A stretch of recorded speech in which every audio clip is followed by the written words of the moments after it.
Welcome to another episode of The Good Listening To Show, your life and times with me, Chris Grimes, the storytelling show that features The Clearing, where all good questions come to get asked and all good stories come to be told. And where all my guests have two things in common. They're all creative individuals and all with an interesting story to tell. There are some lovely storytelling metaphors, a clearing, a tree, a juicy storytelling exercise called 5, 4, 3, 2, 1, some alchemy, some gold, a cheeky bit of Shakespeare and a cake. So it's all to play for. So yes, welcome to The Good Listening To Show, your life and times with me, Chris Grimes. Are you sitting comfortably? Then we shall begin. And there we have it. Welcome to a very special Good Books series strand episode of The Good Listening To Show, Stories of Distinction and Genius. The series strand that, by the way, Steve Cole, prolific children's author and editor. You've got over 150 books to your name. This is a series strand that could have been written in your honour. You're extremely welcome. You had a vision 40 years ago. I think you wanted to win a series of Target books. You entered a competition, and then in terms of a destiny fulfilled, 40 years later, you end up being the editor of the books you didn't win 40 years ago. So you're extremely welcome. You have, as I've said, many, many books to your name, but most extraordinarily, you're part of the Ian Fleming Foundation. You are the young Bond author. You succeeded Charlie Higson in that regard. Also, there's loads to talk about. You've also got the prolific Astrosaurs children's series as well, which has put you in the top 10 children's books list for many years, I believe. So you're extremely welcome, Steve Cole. Thank you so much. How nice to be here. And you did mention just before we got going, you actually went to bed at 4:25. Would you like to just tell us the story behind the story of that? Well, this is a fairly common thing in my life when a deadline nears. I am extremely talented at procrastination. It's one of my superpowers. And sometimes you just need that massive sort of rush when you're trying to finish something because it should have been finished several weeks ago.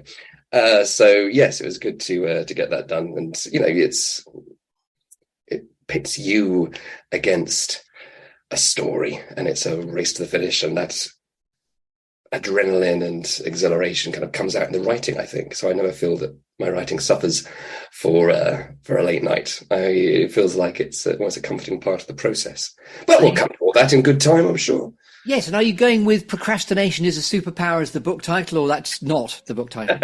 No, but it should be. That'll be the story of my life when I write that on my deathbed, having put it off until the very last breath of life. That's when I shall suddenly produce my wisdom. It'll be too late by then. I'll be, but there'll be a certain joyous irony in that. And it is the stereotypical pain of being an author, isn't it? The idea that it is flooping hard work and deadlines are the bane that cause all sorts of procrastination, as you mentioned as well. Yes, but I think it's also part of the process. I've kind of learned to stop beating myself too much about it. And, my house thanks me because, it's never looked tidier than when a really pressing deadline is bearing down on us. So it's like, Douglas Adams talked of how he loved deadlines because of the lovely whooshing noise they made as they flied over his head. I kind of feel there's a good deal of truth in that, although my deadlines, they tend to be like doodle bugs, you sort of hear the engine approaching and then the sputtering out. It's going to crash on you any second. And you mentioned that the house is tidiest. Is that because you procrastinate by doing the side activity and displace activity of tidying up all the time? Yes, the washing up, the hoovering, the washing, all these things, which traditionally are not a favourite activity, suddenly become hugely important. I'm sure I'll be able to write far more efficiently if I just mop up that spill in the utility room that I left 2 weeks ago. The time has come, a time and place for everything. In parallel universes, it's when a pregnant woman stereotypically thinks it's a good idea to start toothbrushing behind the fridge. People get incredibly clean, as the idea of the baby's imminent, so I must toothbrush the back of the fridge. Yes, nesting instinct comes in. Maybe it's my nesting instinct to try and curl up in a nest and forget I actually am a writer. Yes. And by the way, when I first spoke to you, I was really struck with your vocal tones. You remind me of Oliver Postgate of Bagpuss fame. So as this is a good books series, Jan, I'm really hoping you may read an extract of what you might currently be working on later on. Yes, indeed. And I was just glancing around here. The Oliver Postgate thing I do have just there on the shelf. The Art of Small Films. There we go. So a lot of Oliver Postgate love over here. Lovely. The clangers there on the front cover. I love that. And yes, Mr. Bagpuss. So you're the natural successor, not just to being the penner of the Doctor Who series of books, but also succeeding Charlie Higson in The Young Bond. But it's good to also be the Oliver Postgate successor by your vocal dexterity as well. Well, I'll take that. Thank you. And by the way, I first noticed you because a friend of mine, I think, had you doing a schools visit. Somebody called Celia Delaney appeared on Facebook, standing next to you. I've since really enjoyed researching you on Twitter. There's a lovely sequence of you getting a load of primary school children to bark at you as you sing a song as well, because you're also a musician. Yes. I do like a little bit of audience participation. I always believe a moving target is harder to hit. So when I am doing a show for children, I try and make it as lively and involving and interactive as possible. So yes, I've had children shout at me in schools all over the world. So how lucky am I getting to play my ukulele at frustrated pop star leanings come out here. You see, this is the some children's authors talk about school events as gigs, which I always feel is slightly I don't know. I think that's kind of wishful thinking. We'd like them to be gigs, but I'm not sure that it can quite get that rock and roll. But they are great fun, and of course, it really connects you to your audience when you actually get to go out and meet them in the UK or beyond. So it's interesting going to international schools elsewhere and seeing that children are the same all over. There's something rather lovely in that. And you've also co-written the hugely successful Swarmers series with the British astronaut Tim Peake as well, haven't you? Because I saw a picture of you on Twitter signing books that you co-authored with him too. Yes, he's a lovely fella, Tim. Really have enjoyed working on him on the Swarm Rising books, and also a couple of non-fiction titles. But someone said to me, "Why are you surprised that Tim Peake is so lovely and approachable and actually very down to earth for someone in outer space?" See what you did there. Yeah. And they said that, why are you surprised? Because, his job is actually to get on with a very small number of people in a very, very tiny space in space. Yes. Of course it's going to be nice. You don't want to sort of annoy people out there because it's very difficult to flounce out and slam a door. You can't slam any door. Microgravity doesn't allow. Nicely put. You've got to be really pissed off if you're going to go outside the spaceship and slam the door. Quite right. Exactly. Yeah. By the time you've suited up for your extravehicular activity, your rage and anger have probably subsided, and you feel slightly foolish. You don't actually have to go out. So yeah, it's that all has equipped him very well for working with me. So that was was a fun experience. Well, it's my great pleasure to welcome you to The Construct, and I'm delighted to be curating you through the Good Listening To show. There's going to be a clearing, a tree, we're going to shake a tree, there's some storytelling apples, there's some alchemy, some gold, a couple of random squirrels, a cheeky bit of Shakespeare, a golden baton, and a cake. Hurrah! So all these things, all these riches. Absolutely all to play for. So, and also if you have got a particular book that you'd like to read an extract from later on, you'd be very welcome to do that. Lovely. The station that makes you feel good.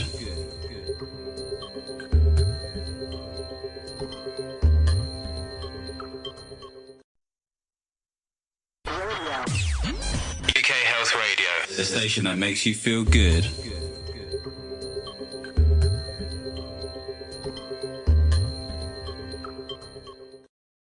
So let's get you on the open road. First of all, then, where is a clearing like for you, prolific children's author Steve Curl? Where do you go to get clutter-free, inspirational and able to think so we can anchor the podcast around where you think your clearing is?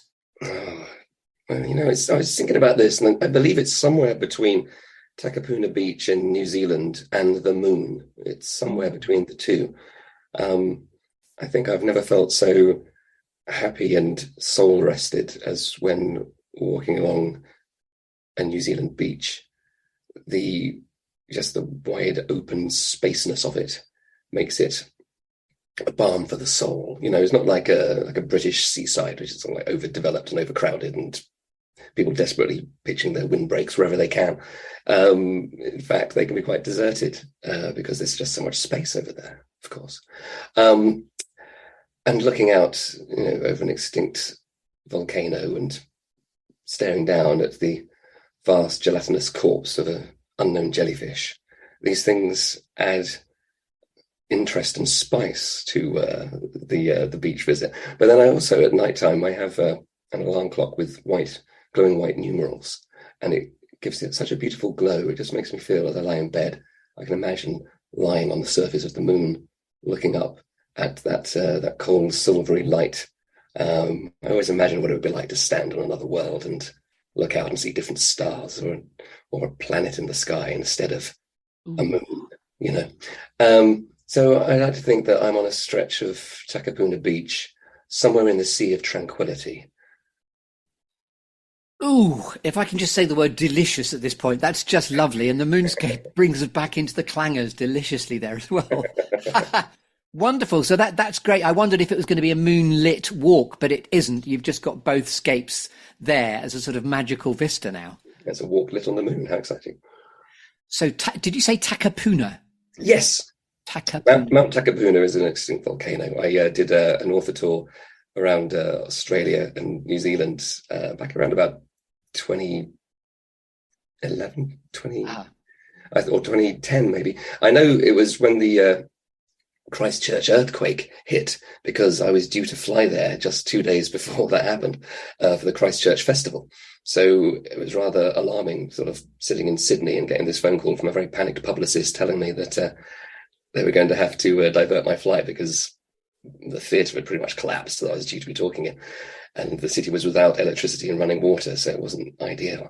And of course, that storytelling part of you imagines, what if I'd been there and sort of lived through that? So that would have been, quite an exciting experience in some ways. But it's very easy to say that when you're far away from the action, sitting on a little beach in Sydney. But there you go, the stuff of fiction right there. Love that.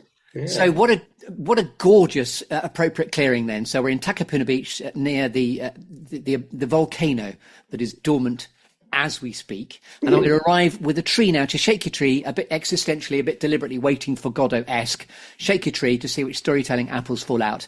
So this is where you've been kind enough to prepare your answers to the 4-3-2-1 construct. 5 minutes to have thought about 4 things that have shaped you, 3 things that inspire you, 2 things that never fail to grab your attention, and then a quirky or unusual fact about you, Steve, we couldn't know until you tell us. So over to you to interpret the shaking of the canopy of your tree as you see fit. Well, there fall them apples all around me.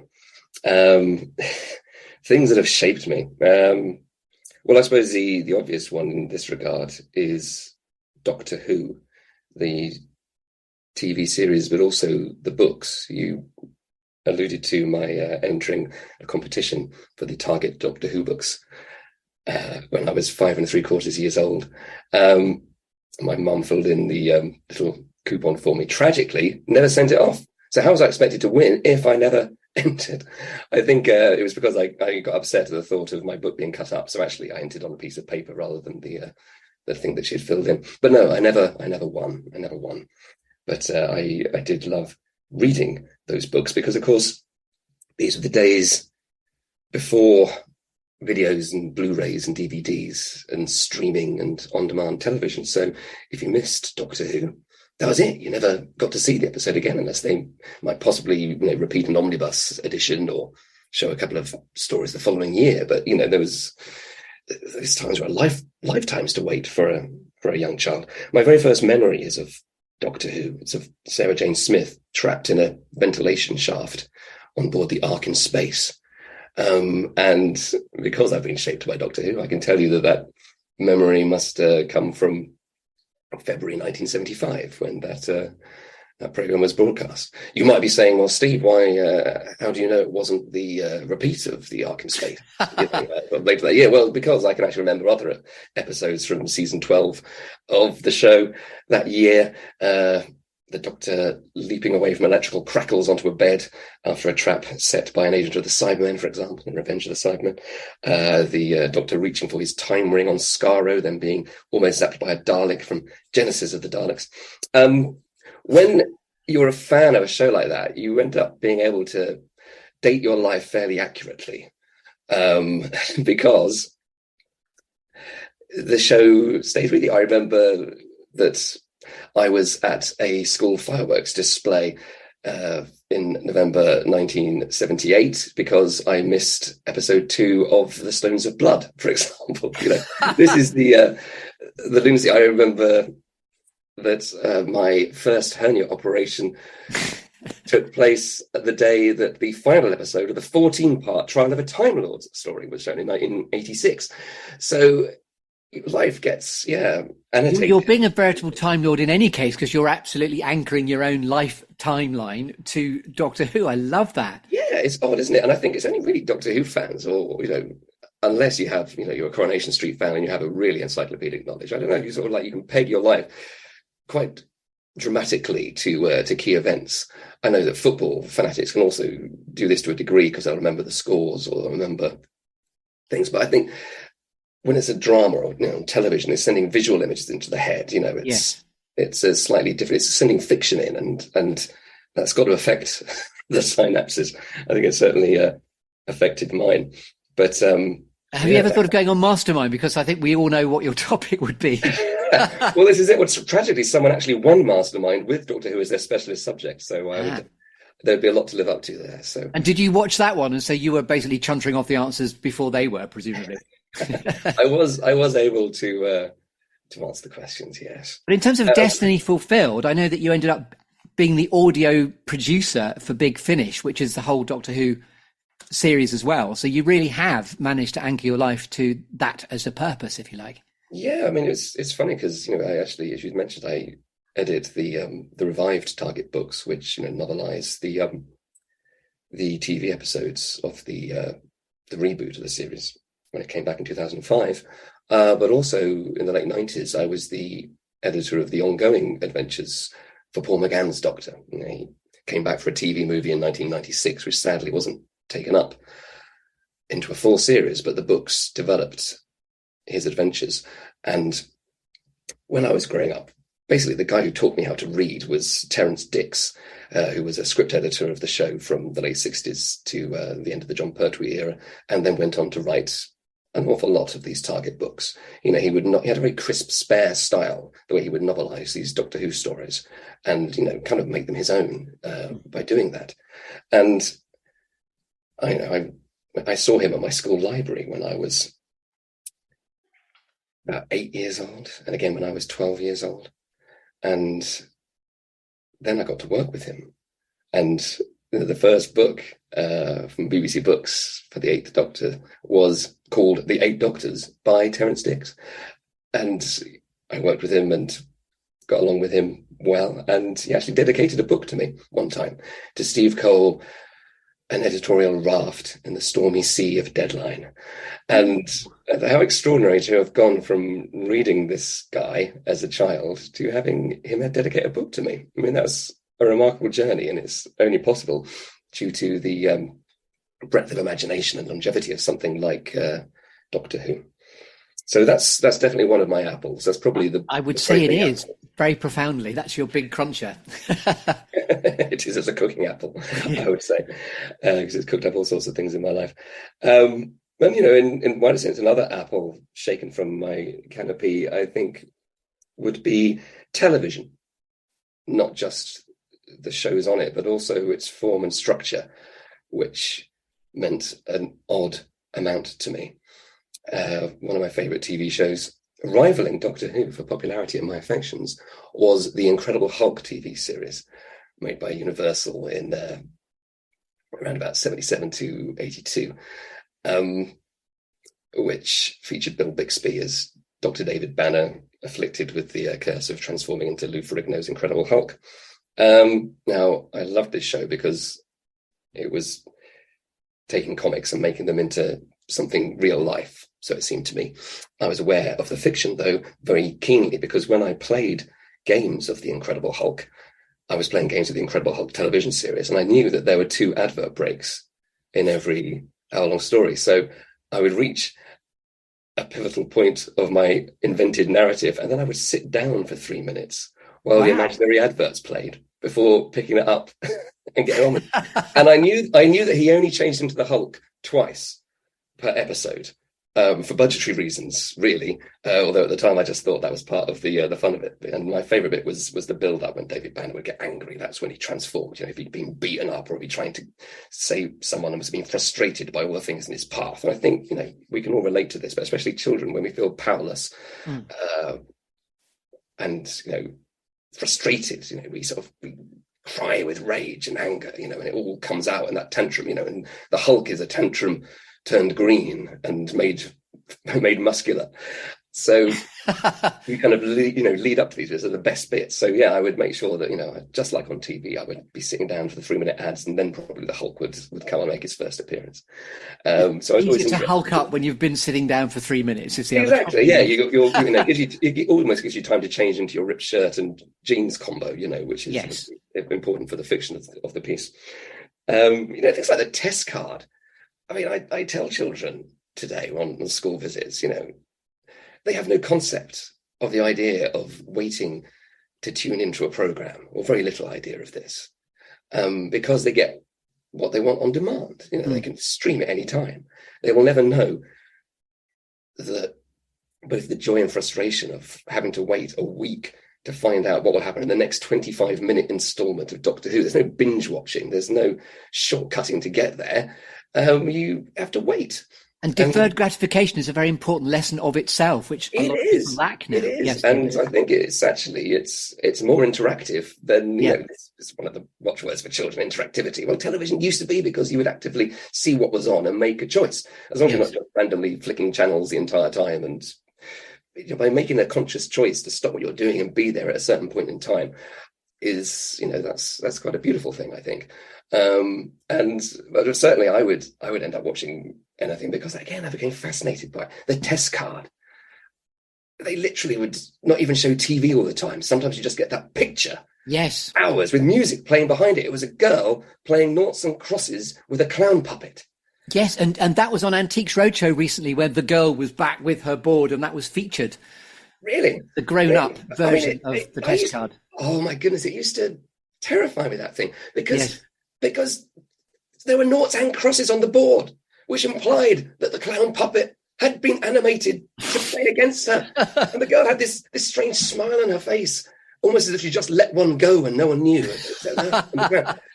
And the clown was sort of like draped over the blackboard, and they'd be playing this sort of like cheery music. But I was thinking, if I take my eyes off this television screen and I look back, that clown's going to be right up in my face, like trying to get out of the television.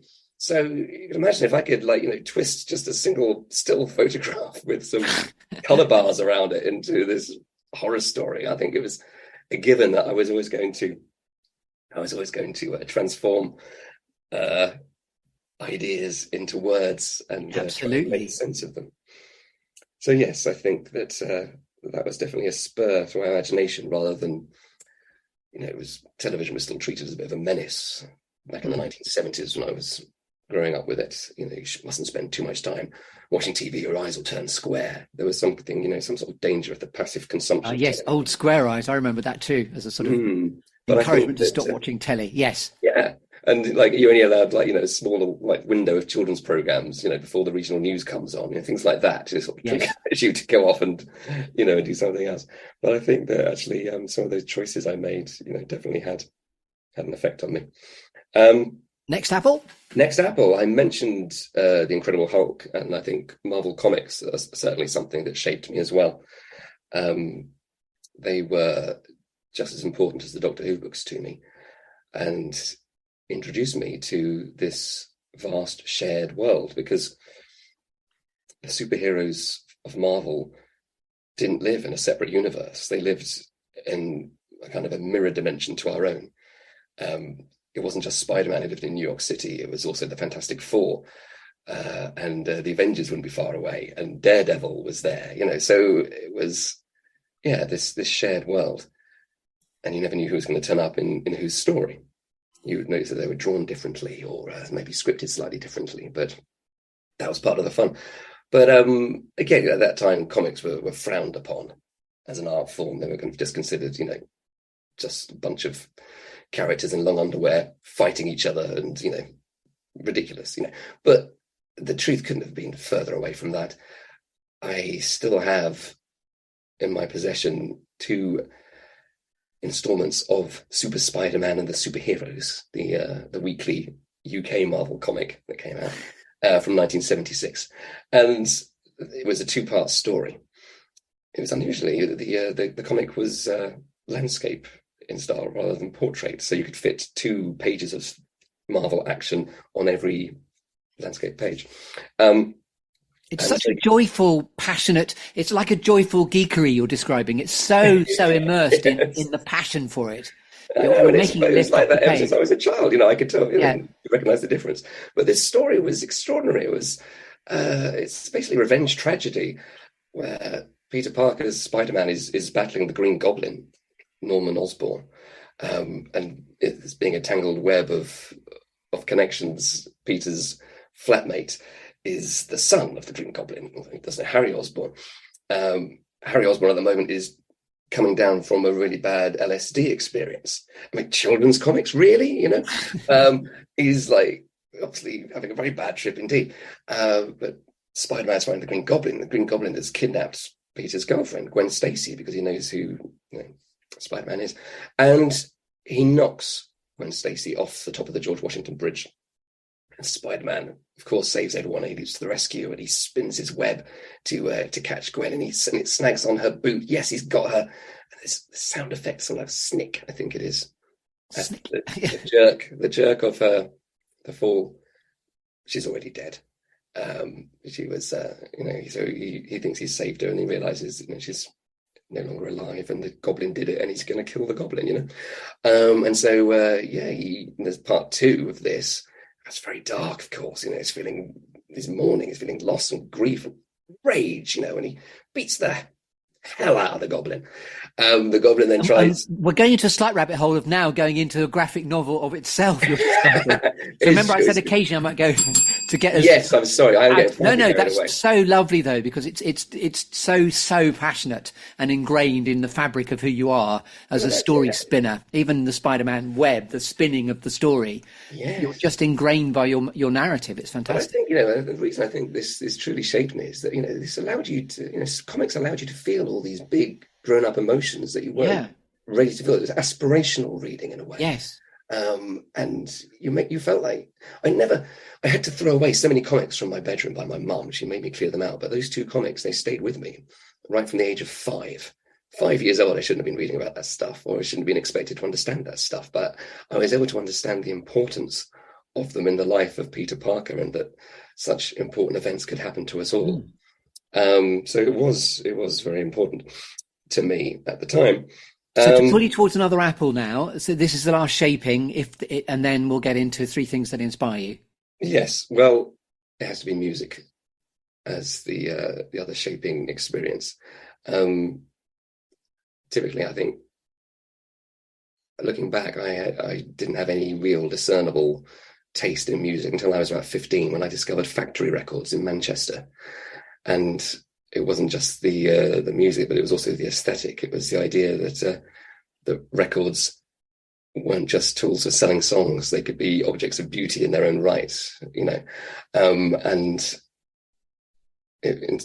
listening to New Order and Joy Division and A Certain Ratio, it just inspired me to make my own songs. And so I bought a keyboard and learned roughly how to make noise with that, and there's a lovely through line of you being a collector here as well, because you're collecting stories, narrative, but also you're collecting now records as well. Yeah, because songs, of course, can be important stories as well, and especially the ones that feel autobiographical. I mean, Ian Curtis of Joy Division, who tragically took his own life, it's hard not to see in the songs some of those darker impulses leading him there.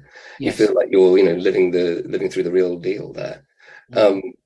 And so I started a band when I was 19 called Faces Fall, with reference to the slightly depressing genesis of this, with a guy I was friends with at Marks and Spencer's, where I worked as a Saturday boy. And Paul and I would sort of swap tapes originally, and then we started writing songs. He was playing the guitar, I was playing the keyboards and bass and singing. And, 30 years later, 30 plus years later, we're still in the band. In fact, this afternoon we're meeting for a rehearsal for a gig we have Friday. Oh, how fantastic. And he's not still at M&S, I'm assuming. Where is he now? Now he's quite high up in Sony on the digital architecting side. So it's interesting how his background was in sort of maths and sciences and numbers, and mine was in words. But it's been a real partnership and friendship that's transcended, all other relationships in my life. And if it's Sony PlayStation, for example, then that's extraordinary that he too is in the gaming world, which is linked to sort of graphic novels and the idea of creating universe. Yes, indeed. And I did actually use his name as a pseudonym one time when I was writing a Doctor Who short story and commissioning myself to do it because I needed to fill a hole in a 1997 anthology. So I was able to pay Paul. And what's his second name? You mentioned Paul, Mr. Paul Grice is his name. And the band is Faces Fall. You can find us on Spotify and iTunes, and Amazon Music and all the rest. Yes, it's joyful being able to make music. And in fact, I think as the books have come to reflect an outpouring of one kind of creativity, which has been commercialized, the music is a way of expressing, I don't know, maybe a different part of me. Yes. And a different creative exercise. And attached to your Twitter profile, I know there is one of your recent tracks is called Lockdown Punch Bag, and that's something people can find on the Steve Cole Twitter. Yes, that's a little bit of an odd one now, yes, but of course written during lockdown when these things. So, and I'm assuming Paul's in there as well, is he? If he's part of your band? Oh yes, Paul and Tony the drummer. Yep, it's lovely you're still together. Yes, indeed. And now I think we're on to, if I may, 3 things that inspire you. If there's any overlap, that's completely fine. So 3 things that now inspire you. This is the second of the apple crunchings. Oh, it is, isn't it? Yes. Well, we'll whiz through those because one of those that inspired me is Mr. Terence Dicks, and I've told you the story of him. But he's no longer with us. He died just a few years ago, but he became a kind of elder statesman of Doctor Who because he joined during Patrick Troughton's time in 1968. And through his involvement with the books, not just novelizing other TV writers' episodes, but also generating lots of original stories of his own, which I was able to work with him.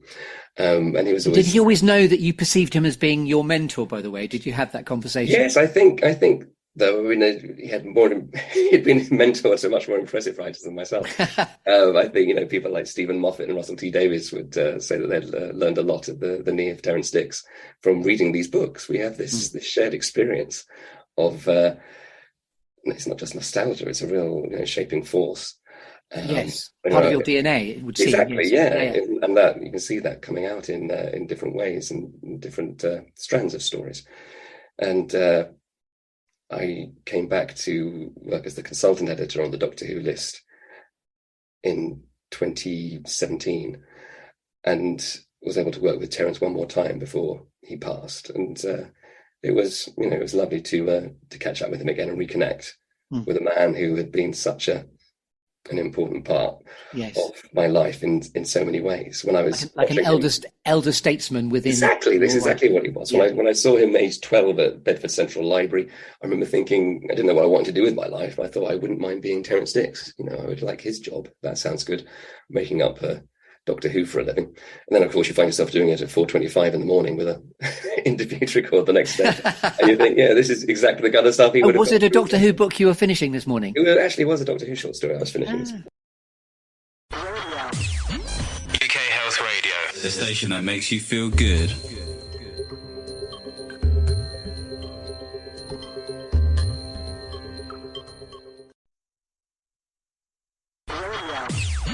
UK Health Radio, the station that makes you feel good.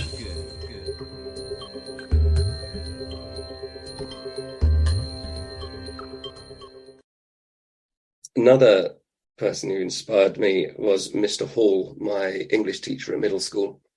I have my school report from that time, age 9 to 12, and age 9 English is clearly just another subject in the curriculum that I'm middling at. Then when I'm 10, I go up into 10I, Mr. Ian Hall. It was one of those teachers that can be very humorous and engaging, but also with the iron discipline that you don't mess. He encouraged you to be playful with what you did, but there were clear limits. And so he commanded the best from you.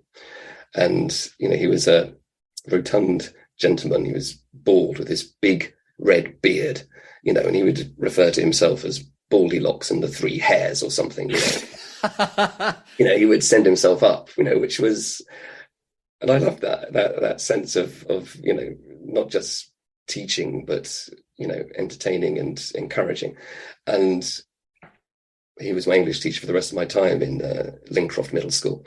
And you can see year on year through my report how my interest and my ability in the subject go up. And also my story writing increases. When we were tasked to write The Tropical Island Nightmare after watching Lord of the Flies or reading Lord of the Flies, I think I ended up writing a 27-page epic, which was way more than required, but I just started enjoying it so much. And I realized that not only it was starting it and finishing it. It's so important to finish something creative, because then you can look back on it and judge it as a finished work, even if it that's so lovely and profound that what did you say? Not Goldilocks. You said something more witty than that. Goldilocks and the Three Goldilocks and the Three Hairs. Mr. Ian Hall. How lovely. Is he still with us, or you don't know? I suspect possibly not now. Sure. But he was he was a great guy. And the other inspiration I'm going to name Charles M. Schulz, creator of Peanuts. Yes. For 50 years, my lifespan, he created a comic strip, 4 or 3 panel comic strip every single day. And a quote he gave was the comic strip illustrator has to do the same thing every day without repeating himself. Wow. Which I thought was a lovely way of approaching that job and creativity within it. On my shelf behind me in my clearing, I've brought with me the complete run of Peanut strips that were collected by Fantagraphics Publishing a few years ago. And you can see the evolution of the characters and also his style of telling stories, how that changes from 1950 right the way through to 2000. And you can also see how his philosophy pretty much stays the same, which is very interesting, the way he allows it out through his different characters. So I think that inspired me that it was okay to write series fiction and create a shared world like the Marvel Comics world, like the Peanuts world, where Snoopy would be sitting with Lucy one day and Schroeder the next, or they would all have these different interactions, and I found those fascinating and wanted to explore them in my own work.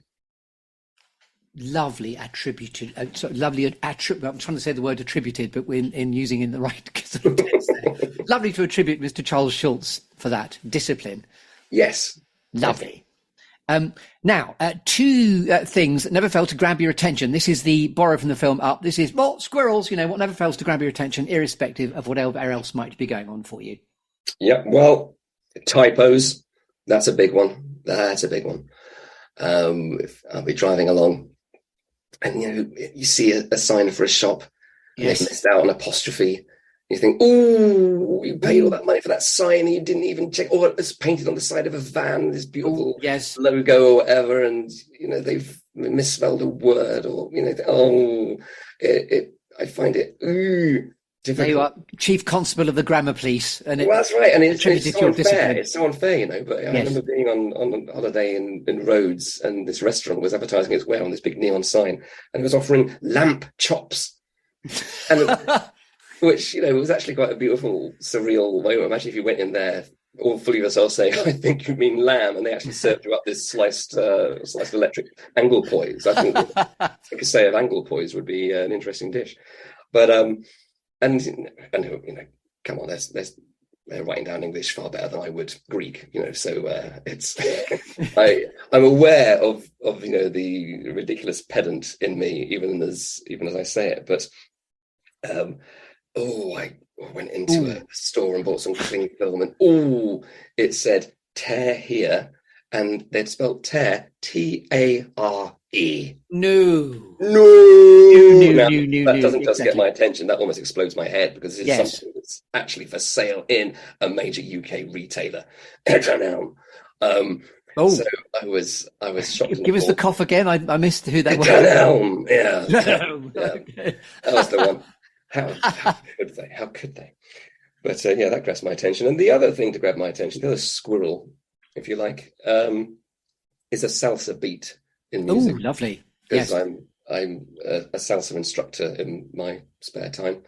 I'm surprised you've got spare time with your mindscape being so brilliantly fulsome, but you're a salsa instructor. How extraordinary. Yes, because the wonderful thing about salsa is that while you're leading salsa, you cannot be thinking about anything else, because you're concentrating on what you're going to lead. One movement leads to another. And so if you ever get writer's block or a plot point that's just not working, it's very good to go out and get 3 hours salsa in, because your unconscious works on it, or your subconscious works on it. Extraordinary. And you come back to it and suddenly, I know what I can do now, because you've not been thinking about it for that time.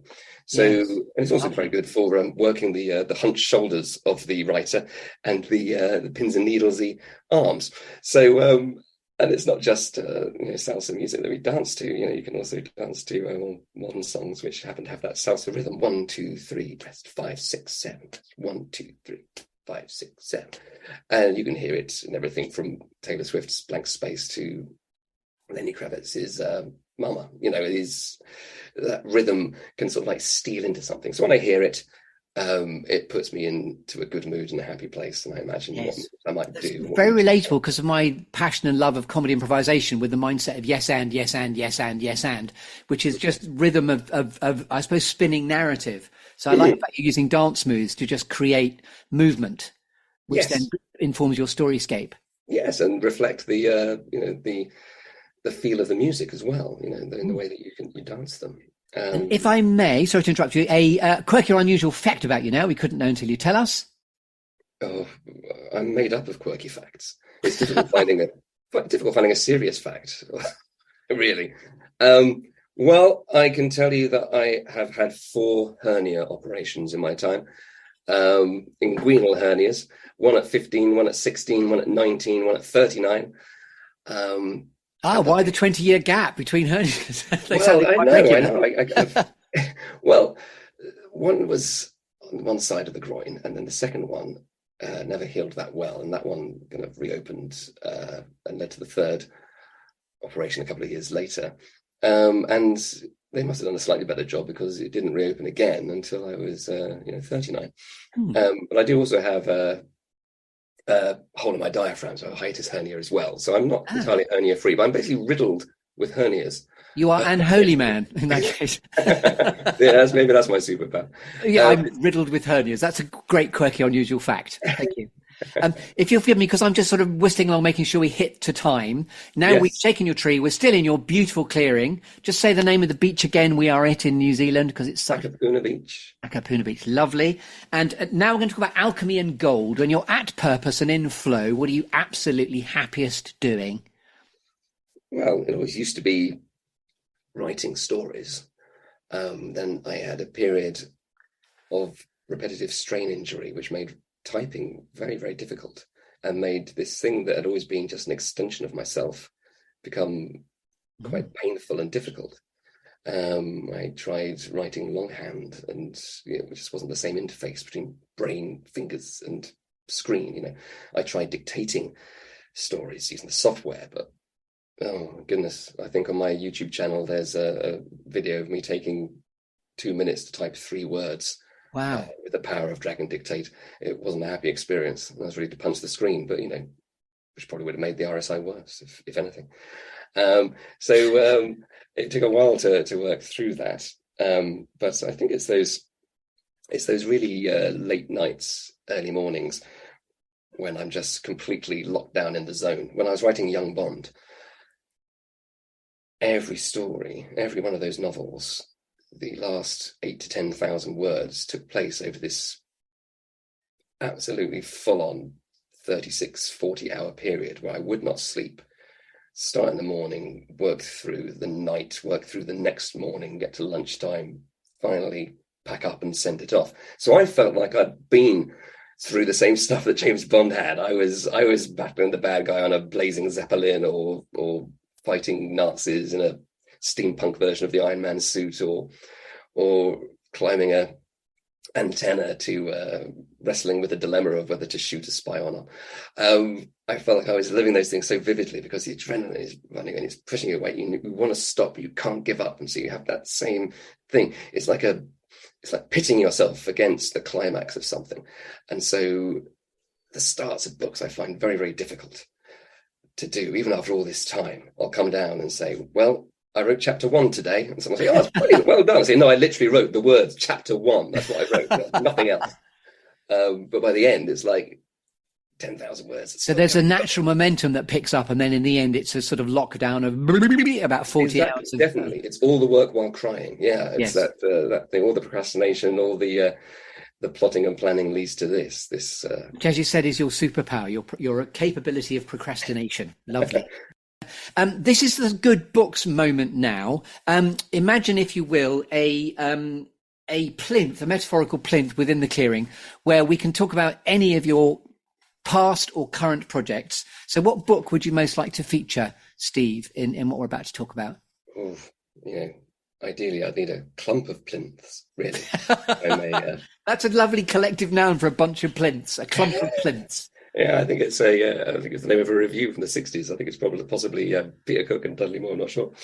But more recently obviously I've written a lot of different books and different styles and genres in my time, but I've been writing what they call eco adventures recently, because I've always enjoyed entertaining and distracting and trying to make people laugh, but also there's stuff happens in the world that makes me sad and alarmed, and you realize what a privileged position someone in middle age inhabits just now at this point in the world's history, because we've inherited this system that has pretty much brought the planet to its knees, and it's children and their children who are going to need to do something about it rather urgently. And so I've just been using some of these issues as a backdrop to a story, not like trying to preach to anybody or telling anyone what to do, but just to use a factual backdrop for a fictional adventure. It started with a book called Tin Boy, which was about the effect of tin mining in Indonesia, and how children are brought into impoverished struggles to get any tiny scraps of tin ore, which of course is used in the solder which holds our gadgets together. Mm-hmm. People who gather this raw material will never own a mobile phone, or possibly many gadgets at all, but we just take them all for granted without thinking about how some of the raw materials were obtained. And I've written some other books since then, and the most recent one I wrote is called Stitched Up, which takes place in a sweatshop in Hanoi. Mm. It's about a unfortunate position with fast fashion retailers are trying to sell things very, very cheaply, and that means the production costs must be kept low, so they source them from factories in the Far East or abroad, and everyone takes their cut of the profits. So in the end, the actual suppliers can often only pretty much barely break even, and so coming to using slave labor, basically child labor. Yes. And tricking children into these situations by taking advantage of the gullibility or the lack of education in certain parts of the country. So yes, it takes place in Vietnam, and I'm going to read a little bit where the main character Han is remembering how she was recruited from her home in rural Vietnam, ready to board a coach for Hanoi, and a new life. She's been promised that she will work in a fashion retail outlet and that her parents will be given money for letting her go. The wage she earns will go to them to look after. The man reached into his jacket pocket for a wad of banknotes. He peeled off 2 notes, one pink, one yellowish green, and held them out to my dad. Dad hesitated. I met his look. His eyes were reaching for me, but his shaking hands were reaching for the notes. The man lowered his hand. Dad's fingers closed instead on a piece of paper held out by the woman. "This is a contract," she told him. "Terms of your daughter's employment. You will want to read it. Check everything is in order." My dad turned his eyes to the words on the paper, but he cannot read. He never went to school. No one in my family can read at all, apart from me. The contract might have said anything. I wanted to see, but I couldn't shame my father in front of them by showing he couldn't read. My mother went to the altar in the hall and said she would ask our ancestors for their blessing. They must have given it fast, because Dad signed the contract. The woman smiled, and the man handed him the 2 banknotes. "Where you live, it would buy you maybe 2 cups of coffee." That day, it was enough to buy me. Wow. And is this already published? It is already published, yes. And just say the title of it again. It's called Stitched Up, from Barrington Stoke, the publishers, with gorgeous illustrations by Oriol Vidal. We've had a little partnership, the 2 of us, writing these books. There's 4 of them out there currently, and I'm due to start writing the next one today. Gosh, no peace for the wicked. You're straight off your 4:25, hitting the deadline to the next book now. Oh, yes. I'm going to award you with a cake now, if I may, and I've actually got a comedy cake here for you. You get to put a cherry on the cake with a favourite inspirational quote that's always given you succour, first of all. Well, the inspirational quote, I'll take it from Doctor Who, the wisdom of Stephen Moffat, who said, or had the 11th Doctor say, "We're all stories in the end. Make it a good one." Lovely. What's the what notes, help, or advice might you proffer to a younger version of yourself, Steve Cole? Well, I was thinking this, and I was actually thinking, well, you know what? He's actually still very much inside me, that younger self. You know, if anything, my advice would be shut up and let the grown-up Steve Cole talk a bit now and then.